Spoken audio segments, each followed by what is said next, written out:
Hoje nós temos a alegria de estar recebendo aqui na nossa cidade o Padre Duarte Lara. Veio como peregrino, veio como devoto de São Miguel Arcanjo, veio para conhecer a cidade, veio para conhecer o local da aparição de São Miguel, veio para rezar e nos dá esse grande presente de estar aqui conosco. Já presidiu a Santa Missa às 17 horas e agora vai conduzir essa noite de pregação, de adoração. Então, Padre Duarte Lara, com muita alegria, nós queremos acolher o Senhor nessa noite. Seja muito bem-vindo entre nós. E que São Miguel Arcanjo interceda sempre por suas necessidades, por seu ministério. A gente sabe que o Senhor tem uma missão grandiosa que literalmente abala o inferno. Que São Miguel Arcanjo esteja ao seu lado lhe dando forças. Obrigado. Tenho uma notícia triste para dar. Senhor do céu. A Basílica nos próximos anos vai ficar bem pequena. Não vai caber. Amém. Que os anjos digam amém.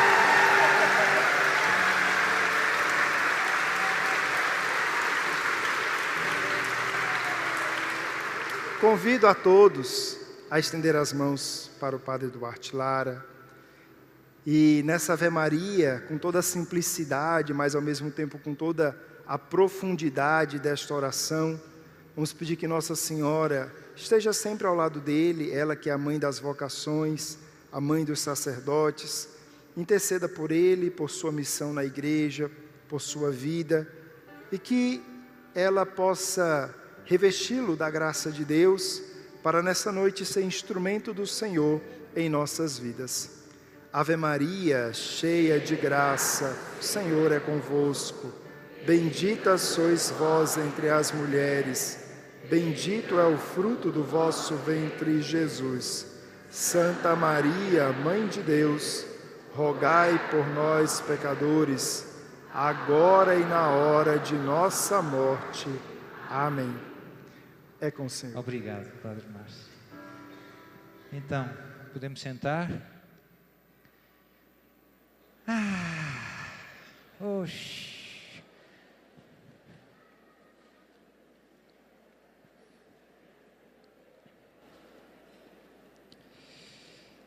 Então, primeiro também queria agradecer todo o vosso carinho, o vosso afeto.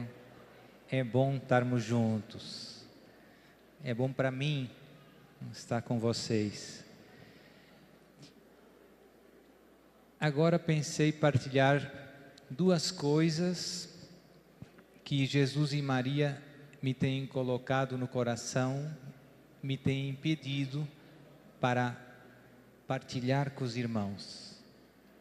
Então, a primeira é uma grande boa notícia, mas verdadeiramente enorme.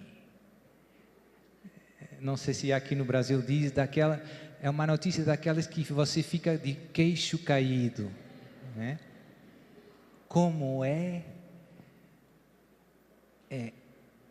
mais do que você pensa. Está pronto? É melhor sentar.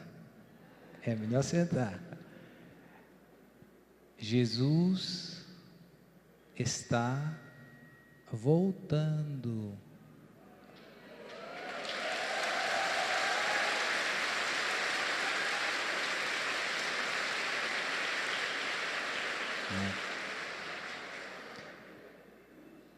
Não tem melhor notícia que essa. Por quê?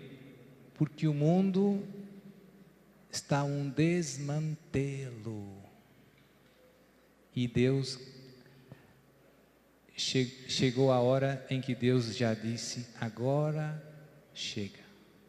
Não permito mais.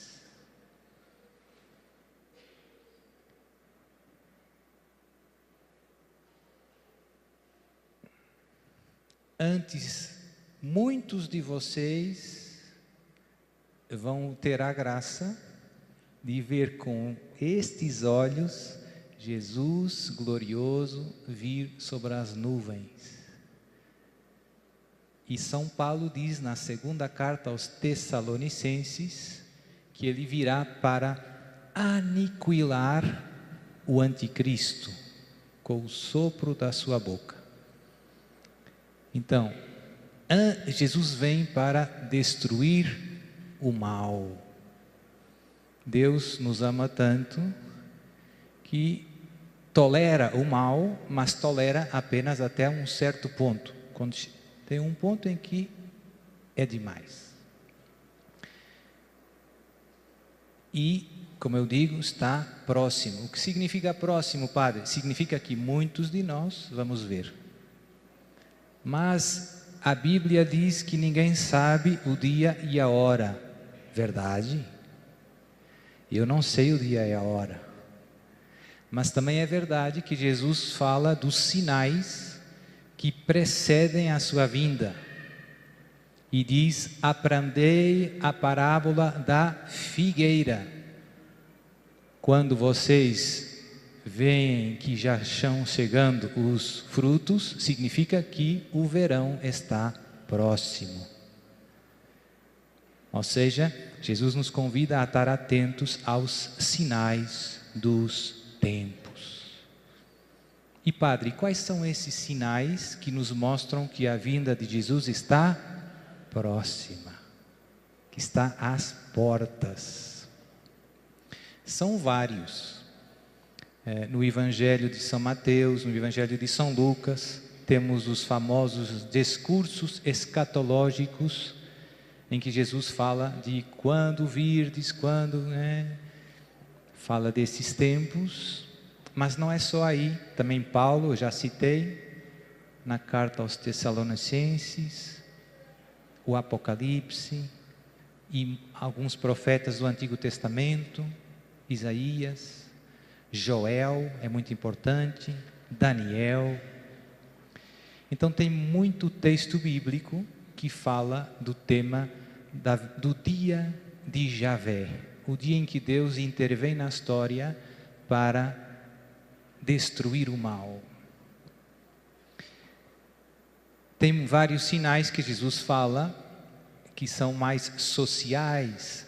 Quando ouvirdes falar de guerras, de doenças, de terremotos. E tem muita gente que diz: Padre, mas sempre houve guerra. É verdade. Mas sempre houve doenças, pandemias. É verdade. Terremotos. Também é verdade. Mas há alguns sinais que são bastante, digamos que pouco frequentes, que não acontecem. E eu diria eu penso que esse é o mais forte, que nos mostra a proximidade da vinda de Jesus, também está nas cartas de São Paulo, Tessalonicenses, é a chamada grande apostasia. É uma palavra assim meia estranha, que a gente não usa normalmente. O que significa apostasia? Significa o abandono da fé, na sua globalidade. A heresia é quando uma pessoa acredita em Deus, Pai, Filho e Espírito Santo, nos sacramentos, em tantas coisas, mas nega uma verdade de fé. Eu creio, mas tem uma coisa que eu não creio. Então, quando acontece isso se chama heresia. Você nega apenas uma verdade de fé.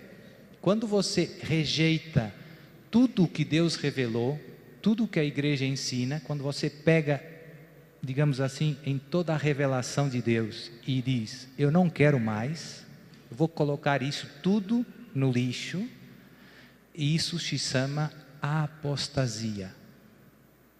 É a rejeição das verdades que Deus nos revelou, no seu conjunto.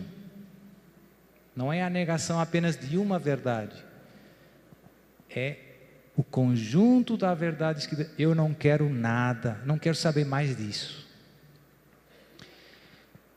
Padre, mas isso está acontecendo? Sim, infelizmente, como você sabe, né? Basta ligar a televisão um pouquinho e todos sabemos que o mundo cada vez está mais longe de Deus. O homem virou as costas, digamos, a Deus. Vive na prática como se Deus não existisse.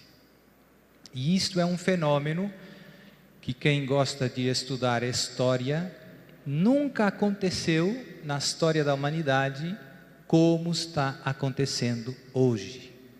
Teve momentos na história da humanidade em que houve problemas, sim. Teve momentos em que muita gente se deixou levar pelo pecado e não quis saber de Deus, sim. Mas nunca como hoje. Dilúvio. No dilúvio talvez seja parecido com o que estamos... A Escritura diz que Deus olhou e viu que os desígnios dos corações dos homens eram maus. E a Escritura até diz, com o modo humano de falar, que Deus se arrependeu de ter criado o homem. E depois a história de Noé, que havia alguns justos, poucos, que Deus salvou. Depois temos a história de Sodoma e Gomorra. Depois temos a questão da libertação do Egito e a experiência do deserto, 40 anos, por causa da dureza de coração. Depois a destruição da Assíria, depois os 70 anos de exílio na Babilônia. Ou seja, muitas vezes até o povo santo que Deus escolheu se afastou de Deus. A Bíblia usa a expressão de endureceu o coração. Pois hoje eu creio, é a minha opinião, que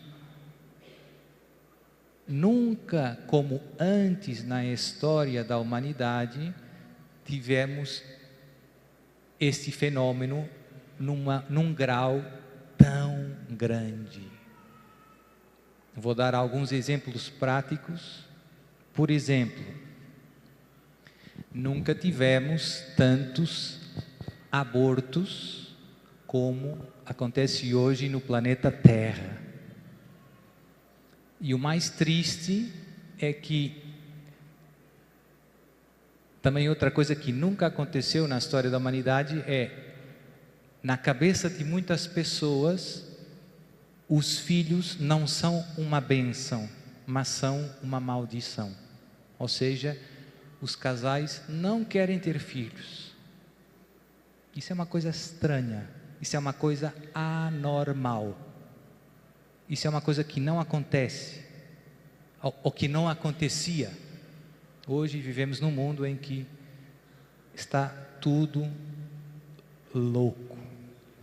E vocês sabem, né? Então tem aborto, tem divórcio como nunca teve, tem todas as consequências de virar as costas a Deus. O pecado é simplesmente consequência de não querer caminhar com Deus. E mesmo dentro daqueles que se dizem cristãos, e no nosso caso, cristãos católicos, nós temos tantos fenômenos muito estranhos. Vou dar um exemplo também. Em Portugal, 80% dos portugueses são batizados católicos. Somos 10 milhões de habitantes, 8 milhões se dizem católicos e são batizados na igreja e vêm fazer o casamento na igreja. Mas desses 8 milhões, desses 80%, só vai à missa ao domingo, talvez uns 7%. Em Lisboa, capital, só 4% de todos os católicos que moram em Lisboa vai à missa. Que estranho. E desses 4% que vão à missa, só uma pequeníssima parte se confessa. Então, se nós formos a ver desses 8 milhões que se dizem católico, quase ninguém vai à missa, e dos que vão à missa, quase ninguém se confessa. Apostasia. Apostasia. Perderam a fé. Já não creem. Tem tradições religiosas, mas é como um cadáver, é um corpo sem vida, não tem alma, perdeu a vida. Tem tradições, quer ir na procissão, vai na festa do padroeiro, vem na sexta-feira santa, mas já não tem uma relação de amizade com Jesus. Falta a alma, falta a fé viva. E por isso tantos desses católicos, a gente vai no centro espírita e encontra eles lá. Não vai à missa, mas ou se tem problemas, vai lá na curandeira deitar os búzios para ver o que é que se passa. E é católico, se diz católico. Na raiz de tudo isso está a perda da fé. Então, esse, na minha opinião, é o sinal mais forte. E este problema, e aqui vem a parte mais assustadora, esse problema atacou também os pastores da igreja. Tem padres que não creem em coisas essenciais.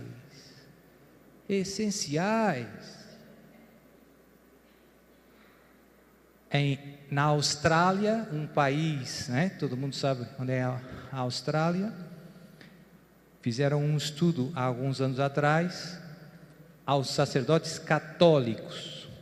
70% dos padres católicos da Austrália não acreditam mais que Jesus está verdadeiramente presente, corpo, sangue, alma e divindade, na Santíssima Eucaristia.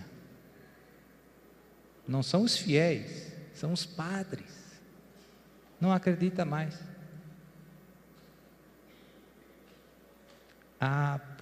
Apostasia.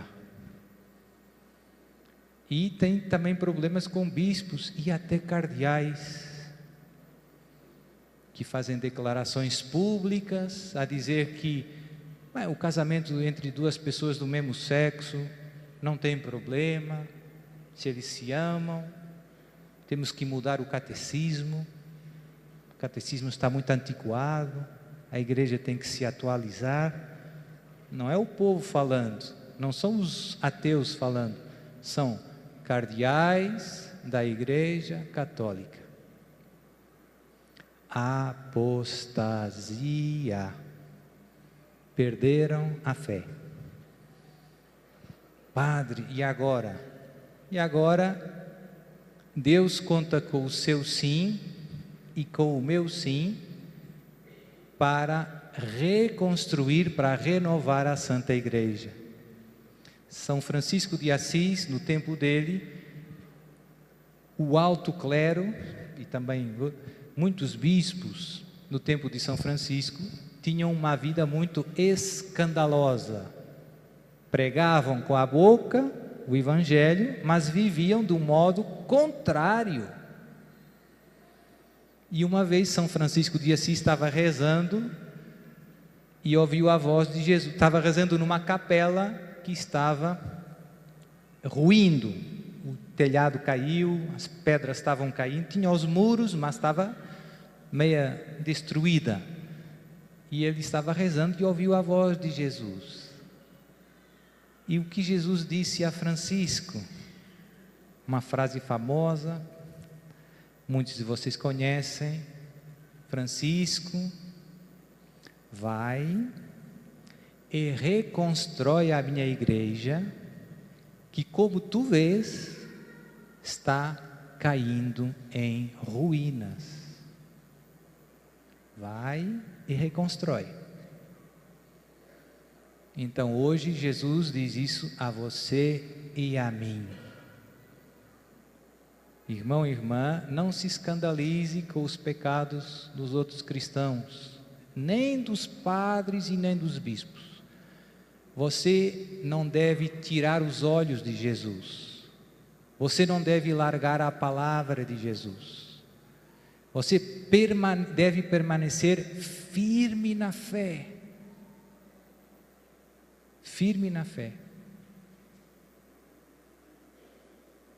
E com esse seu sim a Deus, você estará reconstruindo a igreja de Jesus. Pelo seu testemunho, pela sua firmeza.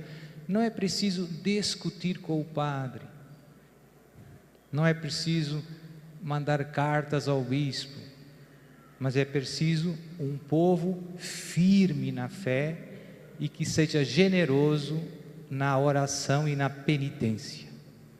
Em Fátima, Nossa Senhora pediu a 3 pequenas crianças para rezarem e fazerem penitência pela conversão dos pecadores. A solução da apostasia no mundo passa pela oração e pela penitência. Quem são os pecadores? São aqueles que não creem, não adoram, não esperam, não vos amam. Como é que a gente traz eles de volta, Padre? Pela oração e pela penitência. Essas são as grandes armas que o céu nos convida a usar. Mas podemos fazer um encontro de oração na igreja? Claro. E podemos convidar o Guto para animar? Claro. Quanto mais rezarmos e mais penitência fizermos, mais eventos destes vão acontecer. Porque a obra da renovação da humanidade, a obra da renovação da igreja, é uma obra, sobretudo, que vem de Deus. E para que Deus entre nesse mundo, você e eu temos que dobrar o joelho. Essa é a estrada.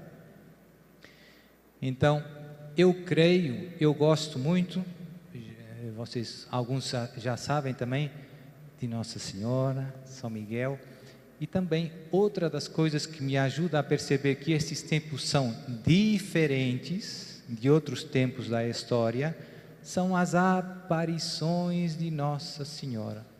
Nossa Senhora tem aparecido em todo canto, sempre com a mesma mensagem: conversão, conversão, oração, oração. As mães às vezes são muito repetitivas, não é? E os filhos não percebem. É que o amor não desiste, o amor não larga, né?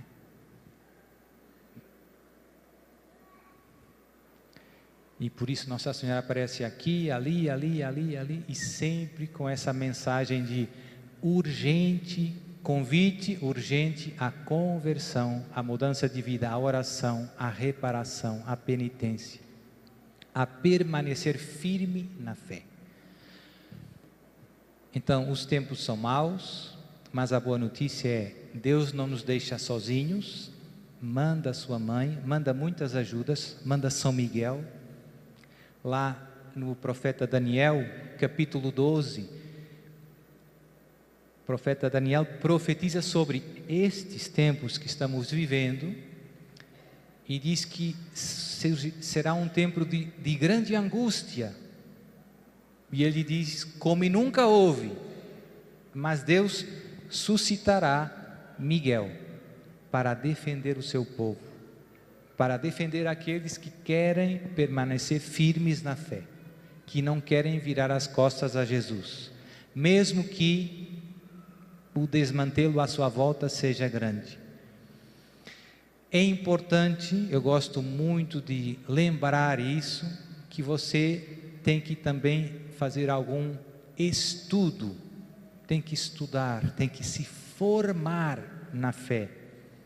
Eu vejo que tem pessoas que crescem digamos, fisiologicamente, têm mais anos, têm estudos da escola, cada vez sabem mais, mas que às vezes na fé não progridem.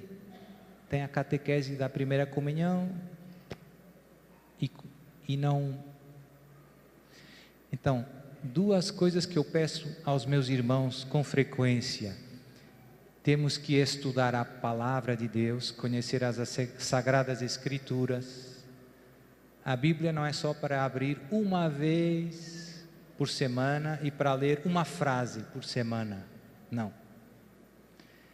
Você também não almoça uma vez por semana, não é? Então temos que pegar na palavra e estudar as escrituras. É verdade que nós usamos as escrituras para rezar, para ouvir a voz de Deus, mas também é necessário conhecer, porque às vezes nós lemos sempre as mesmas passagens e não lemos, digamos, com mais cuidado, tentando conhecer. Deus quis as Sagradas Escrituras para falar com você, e você às vezes só lê um pouquinho, já chega, né? Segunda coisa, catecismo da Igreja Católica. É muito prático. O catecismo, no fundo, resume de uma maneira muito, digamos, organizada, por temas, o que está na Bíblia e que a Igreja transmite fielmente há 2000 anos. E tem coisas que não está na Bíblia são coisas novas. Se você for procurar na Bíblia o que diz a Bíblia sobre a eutanásia, você não encontra a eutanásia na Bíblia. Ou sobre a reencarnação, você não encontra a reencarnação na Bíblia. Então, mas se você for no catecismo, você encontra.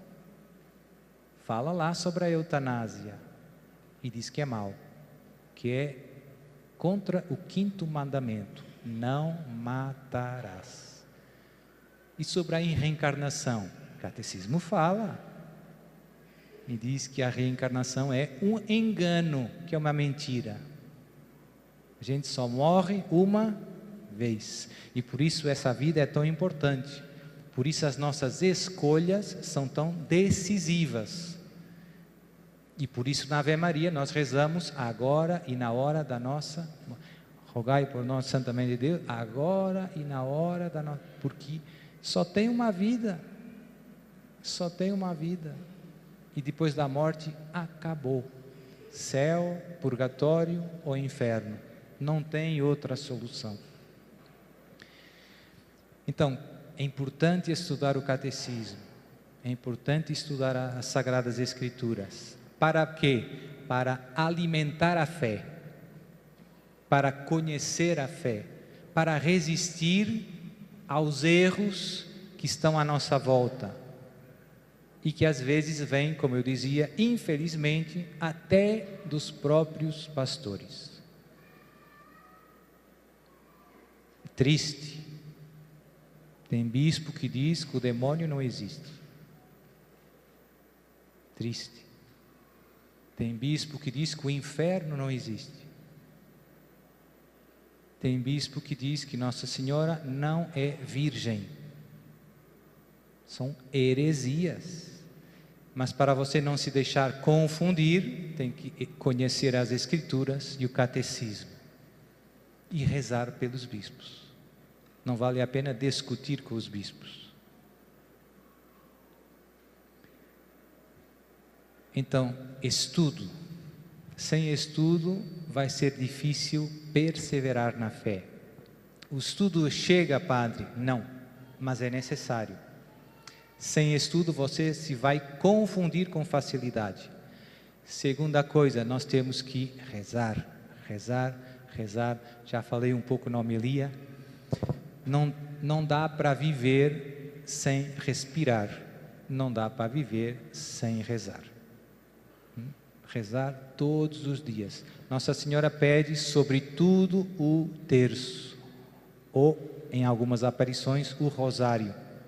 Em Fátima, Nossa Senhora apareceu 6 vezes e 6 vezes pediu às 3 crianças de rezarem o terço todos os dias. Não é quase todos. E eram crianças. Não tem desculpa, né? Crianças, 6 anos. 6 anos tem que rezar. Nossa Senhora pediu para rezar o terço todos os dias. E a Jacinta rezava mais que um. E o Francisco rezava mais que um. Então, estudo, oração, confissão frequente. Nossa Senhora também fala, em Fátima, Nossa Senhora fala da devoção dos 5 primeiros sábados. E um dos pontos é a confissão.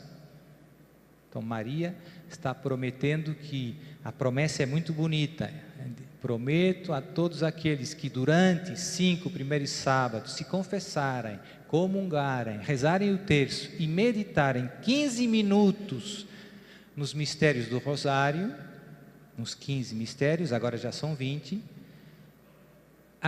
todas as graças necessárias para alcançar a salvação eterna. Nossa Senhora de Fátima está prometendo o céu para quem fizer os 5 primeiros sábados. Tão fácil, só não vai para o céu quem não quer. É fácil. 5 primeiros sábados.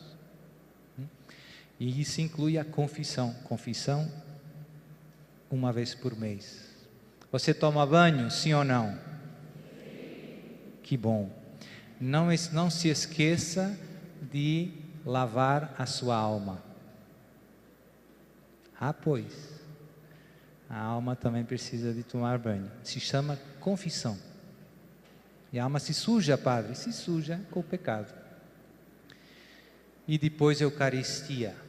Não tem nenhuma oração que nos ajude mais, que nos fortaleça mais espiritualmente do que a Eucaristia, a Santa Missa, sobretudo a Sagrada Comunhão, corpo, sangue e alma, divindade de Jesus, Jesus vivo, o mesmo Jesus que há 2000 anos caminhou sobre as águas, né? Curou os paralíticos. Esse Jesus quer ir para dentro de você. Oxe, pense. Jesus está no sacrário, mas somente de passagem, onde Ele quer terminar a sua viagem, desde as mãos do Padre no altar, é no seu coração. Esse é o sacrário que Ele mais gosta. Esse é o verdadeiro sacrário de Jesus. Aquele ali é bonito, mas Jesus prefere o seu coração.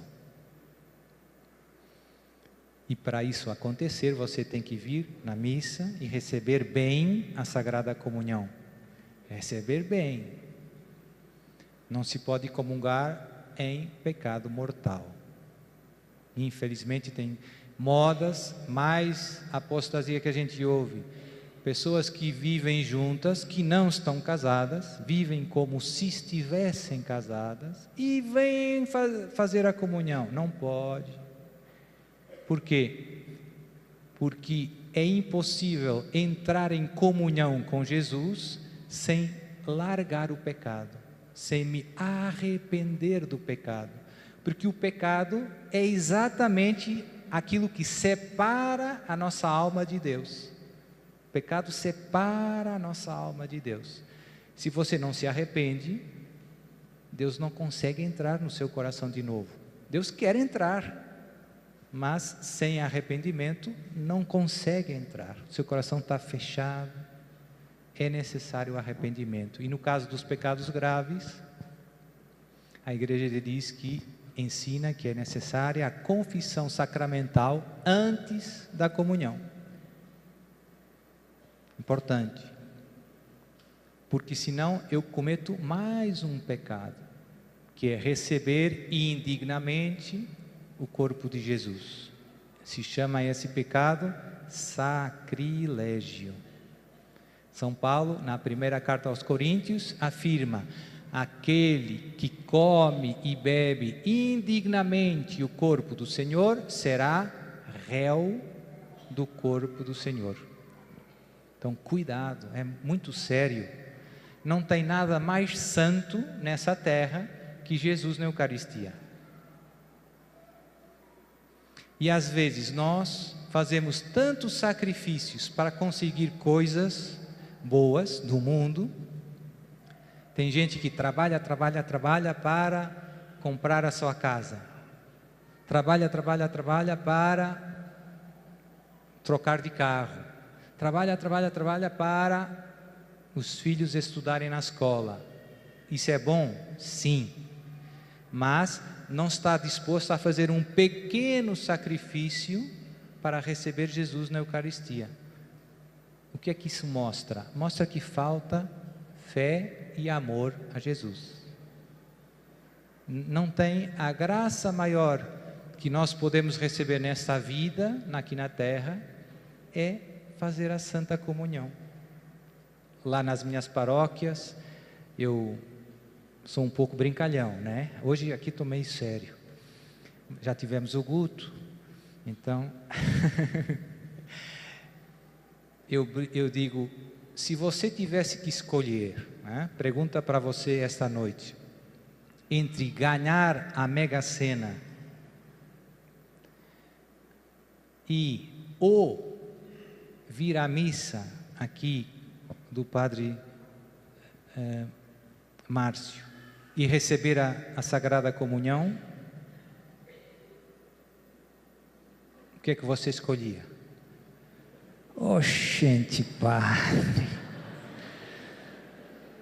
Calma, padre, calma. Então, eu ia aceitar a Mega Sena, mas depois vinha correndo para a missa, ia dar uma oferta bem generosa lá para o santuário.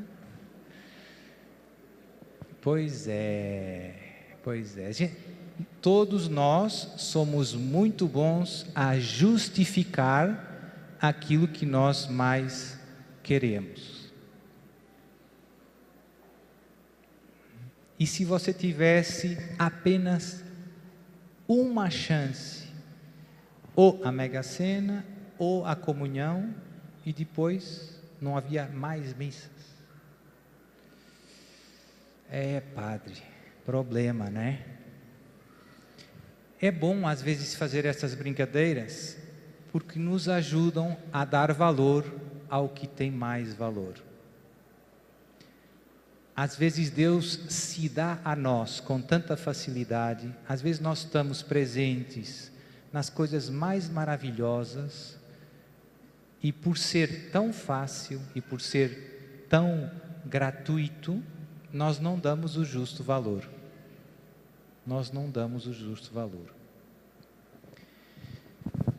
Então, estudo, oração, rosário, confissão, Santa Missa. Quem fizer estas coisas vai perseverar na fé. Jesus fala em várias passagens sobre a sua vinda, e uma das coisas que diz é: quando o Filho do Homem voltar, acaso encontrará fé sobre a terra?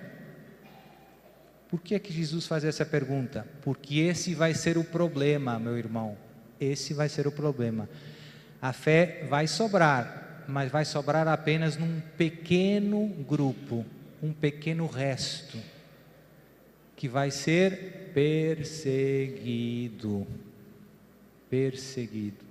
A coisa vai arrochar. Então, se você não rezar, se você não estudar, você se vai confundir, você se vai desanimar, e quando vier a perseguição, você vai fugir. Corra, minha filha! Vai fugir. São Pedro gostava de Jesus? Sim ou não? Sim. Quando Jesus estava no Jardim das Oliveiras, disse a Pedro, Tiago e João: orai comigo. O espírito está pronto, mas a carne é fraca. E eles oraram ou dormiram?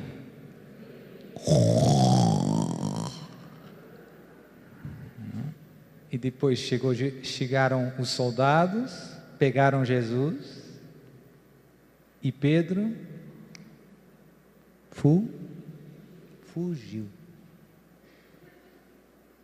E depois chegou lá no templo, a empregada lá, mas eu conheço esse cara, é lá da paróquia do Padre Márcio.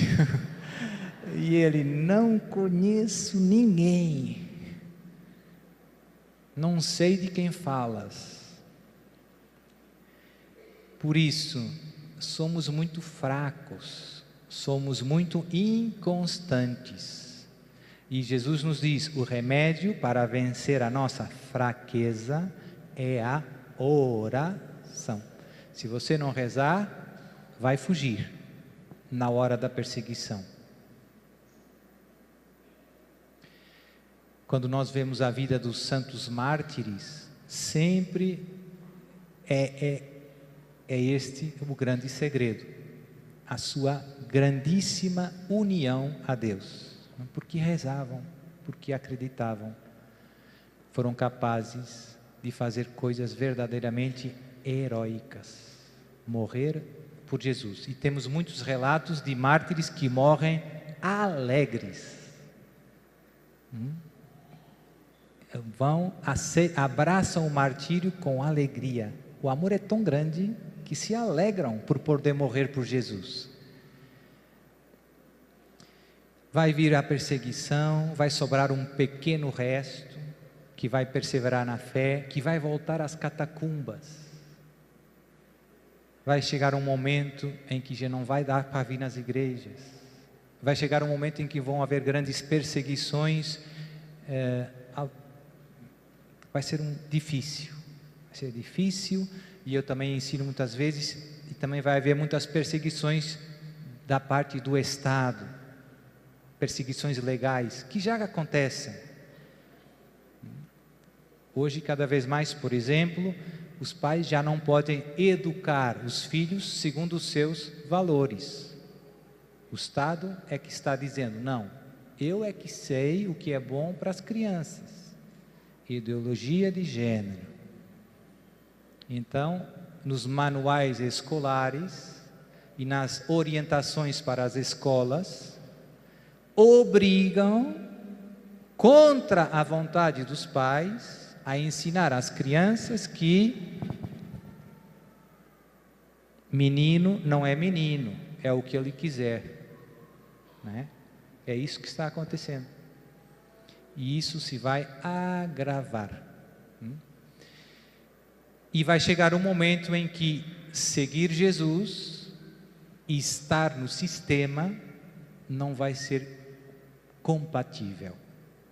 Você vai ter que fazer uma escolha, vai ser duro, vai ser como a história da Mega Sena, comunhão ou Mega Sena, comunhão ou e pobreza e miséria ou Mega Sena. Difícil, mas também foi difícil para Pedro, quando prenderam Jesus. Então estamos perto desses tempos.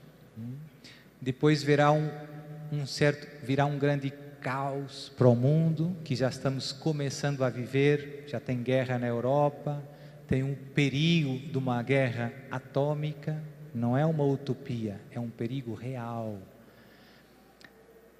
Estamos num momento em que a economia mundial está muito debilitada. Bancos dos Estados Unidos da América faliram. Já vamos em 5, penso eu, 5. Ninguém sabe como é que isso vai terminar. Em algumas mensagens, Nossa Senhora fala que virá um colapso econômico para que o mundo aceite o anticristo, que, como diz São Paulo nas suas cartas, fará sinais e prodígios com o poder de Satanás para seduzir, se possível, até os eleitos, ou seja, você. Mas para o anticristo ser aceito como um salvador, primeiro tem que haver caos, tem que haver miséria, tem que haver guerra, tem que haver mais doenças, mais pandemias, para as pessoas clamarem por um Salvador. E ele aí entrará em cena como o grande solucionador dos problemas da humanidade. Trazer a paz, trazer a comida, vai haver fome, mas vai querer ser adorado. Vai dizer: eu sou Jesus que voltei, sou eu, me adore. Já não é necessária a Eucaristia, eu estou aqui. E muitas pessoas vão cair neste engano. E vai dizer para os muçulmanos: eu sou o Mahdi. Os muçulmanos esperam o Mahdi. E vai dizer para os judeus: eu sou o Meshiach, o Messias. E vai dizer para os budistas: eu sou a quinta encarnação do Buda, sou o Maitreya. Padre, o senhor sabe tanta coisa, estude, meu filho. Em La Salette, uma aparição aprovada de Nossa Senhora, aprovada pela igreja. Nossa Senhora diz uma frase tremenda: Roma perderá a fé e será a sede do anticristo. Aparição aprovada pela Igreja Católica, século XIX. Tremenda. Padre, estou um pouco desanimado. Guto, ajuda. Estou brincando. Então, volto à boa notícia do princípio. A boa notícia é: Jesus está para pôr um ponto final neste desmantelo. Já chega. Mas esta etapa final, antes da volta de Jesus, vai ser turbulenta. Nós temos que nos lembrar que é temporário, vai ser difícil, mas não vai durar muito. Aguenta firme, calma, aguenta firme.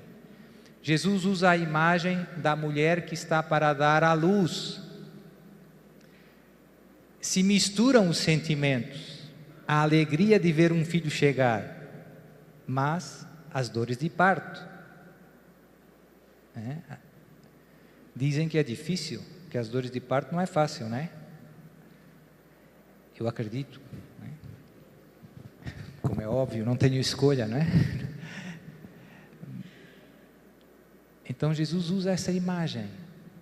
Então é isso, nós estamos no trabalho de parto. Eu diria que já arrebentaram as águas, mas então agora começam as dores. Está terminando o tempo da misericórdia. O mundo não se quis converter, não deu ouvidos aos apelos do céu. Agora começam a vir os amargos castigos. A pandemia foi a guerra, a fome. Mas você não perca a paz, é necessário passar pelo parto para ter o bebê no colo. Vale a pena, vale o sofrimento, e que é temporário. Então não perca o foco, não tire os olhos de Jesus, permaneça firme, estude, reze e louve. Deus, no fundo, se eu quisesse resumir o que Deus espera de mim, de você, em duas palavras: santidade de vida. É isso que é estar preparado para a vinda de Jesus. Santidade de vida. Por isso, não adiemos mais. A gente sempre pensa: mais tarde eu vou me aposentar, agora não dá, Padre. Tem tanta coisa. Santidade de vida. E você pode ter muita coisa. Deus não pede para você abandonar as suas obrigações. Deus pede para você o amar sobre todas as coisas, através das suas obrigações. Esse é o segredo da santidade. Santidade não é só rezar. Deus através das prepare bem as aulas. Você cuida da casa, cuide bem da sua casa. Você é advogado, você é médico. Amar a Deus através das nossas obrigações. Obrigado, Lúcio, por esse encontro. Então vamos adorar Jesus. Não fiquem tristes. Sem as dores de parto, não há bebê nos braços. E esse bebê se chama Menino Jesus. Está chegando. Que bom. Obrigado, Senhor.